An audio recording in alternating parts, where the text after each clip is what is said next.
আমি চতুৰ্থ বৰ্গৰ পদ যদি চৰকাৰী নিয়মত দিওঁ তেতিয়াহ'লে লোকেল লৰাই নাপায়। লোকেল লৰাই কিয় নাপায়? পৰীক্ষা দিব লাগে।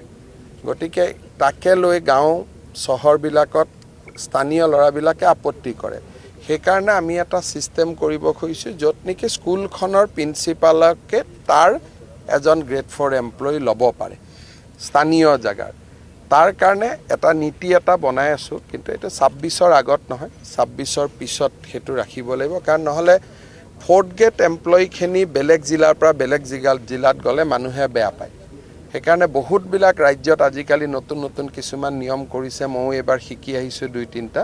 কিন্তু বিধানসভা নিৰ্বাচনৰ আগত যিহেতু আমাৰ এডভাৰটাইজ হৈয়ে গ'ল, নিযুক্তিয়ে হ'ব গোটেই পোষ্টখিনি, সেইকাৰণে এতিয়া নহয়, বিধানসভা ইলেকশ্যনৰ পিছত কলেজৰ গ্ৰেড 4 পোষ্ট, হস্পিটেলৰ গ্ৰেড 4 পোষ্ট, স্কুলৰ গ্ৰেড 4 পোষ্ট, এইখিনি যাতে সেই মৌজাটোৰ ল'ৰাই বা সেই গাঁৱৰ ল'ৰাই পায়, তাৰ কাৰণে আমি নীতি এটা বনাই আছোঁ।